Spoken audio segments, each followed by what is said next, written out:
guys. Welcome to Psalm 69. I'm kind of excited about sharing this psalm with you this week. This is a deeply personal psalm for me. I'm going to take you back like maybe 5 or 6 years, maybe even longer than that now. I had a dear friend whose dad had leukemia, and with that state of leukemia, there was just this constant health battles. There was just a constant state of trying to maintain all of his bodily systems, and it was just it was a season of heavy duty intercession and prayer. I can remember being woken up in the middle of the night by the Lord to pray for him. I can remember getting texts in the middle of the night, going to the hospital, and just locking myself away in the chapel and praying for him. His name was Gail. He has passed away since that season. But I would just sit there with the Psalms and just open them up and just ask the Lord to show me where to pray and just put his name in. Wherever it was I or you or me, I would just put his name in. And Psalm 69 was one that I constantly prayed for him because he did have pleural effusion, which is just like this incredible amount of water in his lungs and around in too much water in his body around his lungs.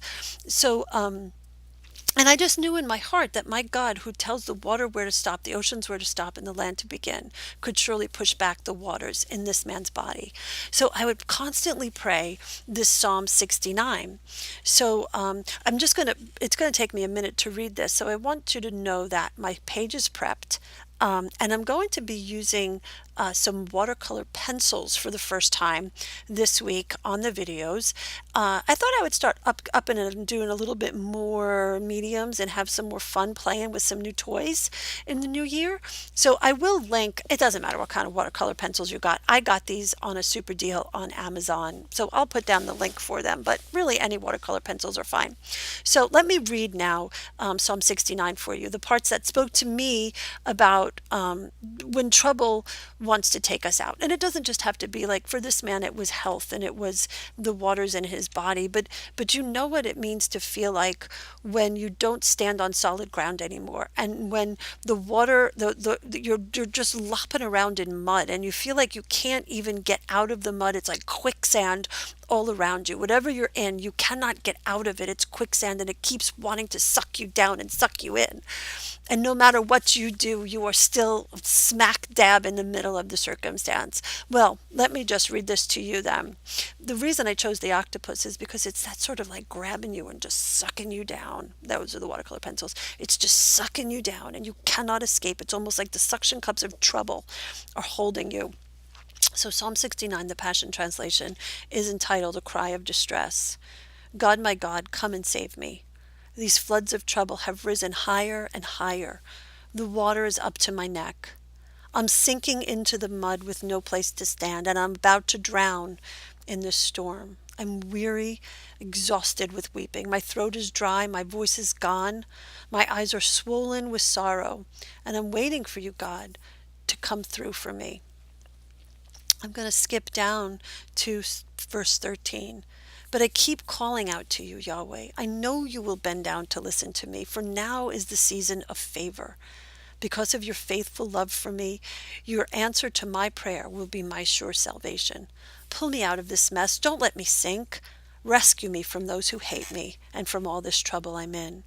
Don't let this flood drown me. Save me from these deep waters, or I'll go down to the pit of destruction.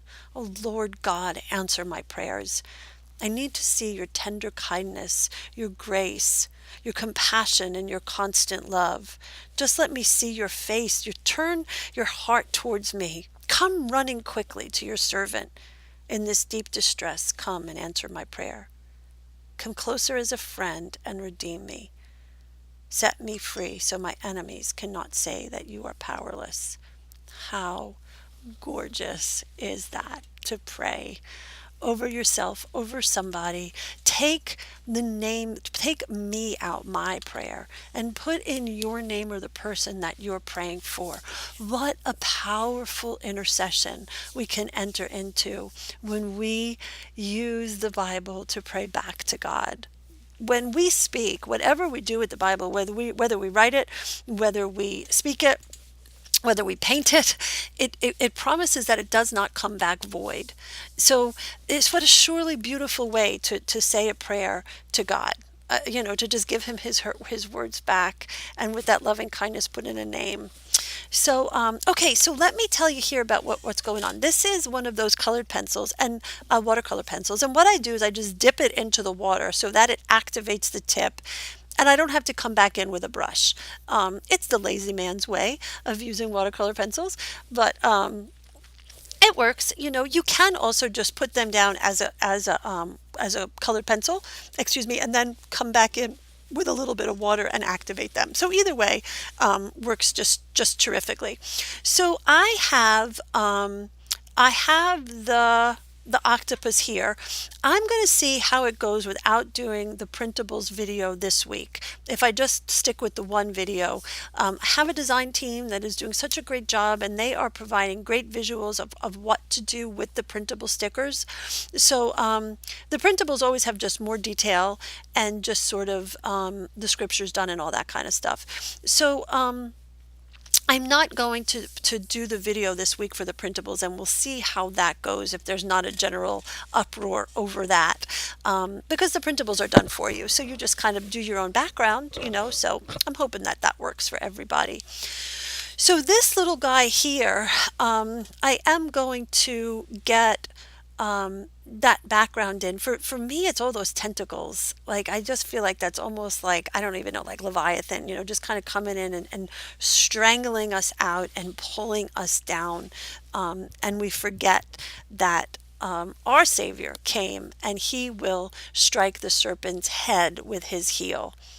So I think I've shared this with you in the past, that once I had this dream, and I was in the ocean, and there was all of this like fish just boiling around me. So I knew that it was like, I don't know, like herring or something like that, where there was just all of these bait fish, for lack of a better word, and they were just teeming and bubbling, and like the water looked like it was actually boiling. And I just knew that those were not the things that I had to be worried about. Those were an annoyance. Those were the little foxes that nipped at my heels. It was the bigger predator that all of that activity was drawing closer to me, and it was the bigger predators that I was afraid of, that I could not see but I could sense under the water. So as I'm trying to keep my head above water and the water's teeming around me, I'm petrified of what's coming, of the predators that want to take me out.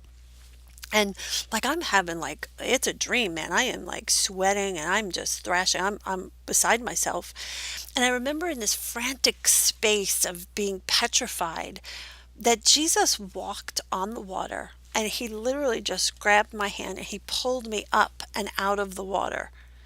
So he pulls me up right out of the water, and holding his hand, he just walks me right out of it. He just walks us right out of that terror and that problem. And his heel is literally striking the heads of those predators that were just about trying to take me out, that were trying to take me out. So when we call out to his name, that's the visual that I get, is that this octopus, this teeming life that tries to just envelop us and pull us down, like something like with that Gail had, something where he was literally drowning within his own body.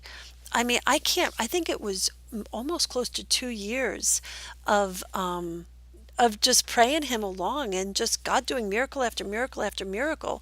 I mean, eventually he was healed and he came into full glory by going home. But it was almost 2 years of miracle upon miracle upon miracle upon miracle. And that's our God. Come to me as a friend and be my rescuer. What? I mean, that is just so powerful and beautiful. So I'm going to be using the Bic Cristal pen here. That's what I was showing you. Look at how crafty I am now, showing you what's coming up next. I can't even stand myself. So I'll be using that, because I'm going to outline everything and get it sort of going again. So as if you look at it right now, the thing that I can say about it is that I still have to come back in it's a lot of midtones. There's just a lot of midtones still. So it still needs to get popped up, and all of the shadows have to be increased. So just watch what starts happening now as I pop in. Now this is a Derwent pencil, um, colored pencil. No, watercolor pencil. And I just grabbed what I have. It's not like I can say, oh my gosh, you have to use this brand. That was a color I wanted and I had it close by. So I grabbed that bad boy and kind of got busy with it. So, but do you see how just starting to pop it makes a difference when you bring it to life more and more and more with each layer. If you pop in the highlights and the shadows, it truly does make a difference, and it does get it to come more and more and more to life. So, and then that drying, I always get that question. It seems like every week I get the question, why are your pages so flat? Because I dry so often and so so frequently that it makes the paper go from that wavy look to just calm down and just flat. So so here I'm adding in my highlights. So just as much as I have the darks in, I want the lights to be added in as well. So I figure like each suction cup just has a little bit of I don't know, a highlight in it, because that's what I'm thinking in my head. So so he's starting to come along, and he's sort of, I don't know, he's a little bit of a cute octopus, because I think to draw the terrors in your mind when you think about it would just not be a cool thing. Um, so I did get some questions about the printables and that people don't want to have the printables on top of their text. Listen, here's the deal. You don't have to do anything. Don't do the big, heavy backgrounds. Don't put that down. Use a transparent sticker and print out that one sheet, the PDF file, on a transparent sticker sheet. You will be able to see through the ink, even on, like, it's an octopus this week with some bubbles and verbiage and stuff. You'll be able to see your text through that. So just use a transparent sticker if you want all of the words to come through on your Bible page. So that's easy peasy, and you don't have to ever cover up your words. So here I'm just getting in, I have to do my zigzags and my lines. That has to just always happen, I think. I know you can hardly believe that I'm actually going to put my words in with a pencil first. I can't even believe it myself. Some weeks it just amaze me. So I think because I didn't know how I was going to get this in. I thought, oh, I didn't leave a lot of room for words, did I? So, but it worked out. It worked out. And then I'm going to drop in the last part in the waves below. So this is just using, okay, so showing you how I truly grab whatever I have close to me. This is a Rose Art colored pencil, and those are the ones that are cheapy at Walmart, Target, AC Moore. Like, you can just get them cheapy. So I have no allegiance. I just grab. It's always about the color more than it ever is for the brand for me. So I'm getting so if you're doing your text and you feel like it's not popping enough, kind of think about your text as if you're drawing even. So here I've got the first layer down with just the color. Then I'm putting in the darker, not the highlight, the outline with the pen. Then I'll come back in again and I'll do the gray shadow and the white highlights in it. So if you think about your lettering as if you're drawing, I think it makes a different it makes a different connection in your brain almost, because you have to highlight it, you have to shade it, and you have to make it pop. So that's something for me that works. That if I think about it more as drawing, I get farther along with it. So so I love that all of these psalms are so about, save me, Lord, save me, Lord. This is a correction pen from the Dollar Tree. They're Jot, I think. The brand is Jot, Jot correction pen. They're two for $1. I could not get that last one to work. It was just clogged up. So it's an easy thing to just, you press it and you get the white. It's an easy way to get in some white highlights. So because I have to write over the blue, I put down my first layer with the correction pen because it'll just sort of give me a great first layer that then I can come in and add the other layers that I need. So see, it's hard to read right now, so I'm coming back in with a Jelly Roll Signo 10 a point at the 10 point, and I'm just filling in where that correction pen kind of skipped and didn't want to behave itself. So even now though, it's still a little bit hard to read. Completely um you don't get it completely. You can start to see it a little bit more as I fill in the skips and the lapses. But even putting in that final black, you'll see that it really does start to pop. So here I just want to have a little bit of white in around the words because I feel like that trouble is it sort of just it splashes us and it is that teeming fish that want to take us out. So see, now I'm just picking the one side and putting in the black shadow. And I don't know, I think that does work and it gets it to pop out so that we can see the words a little bit more. So that is going to just about finish us up for Psalm 69.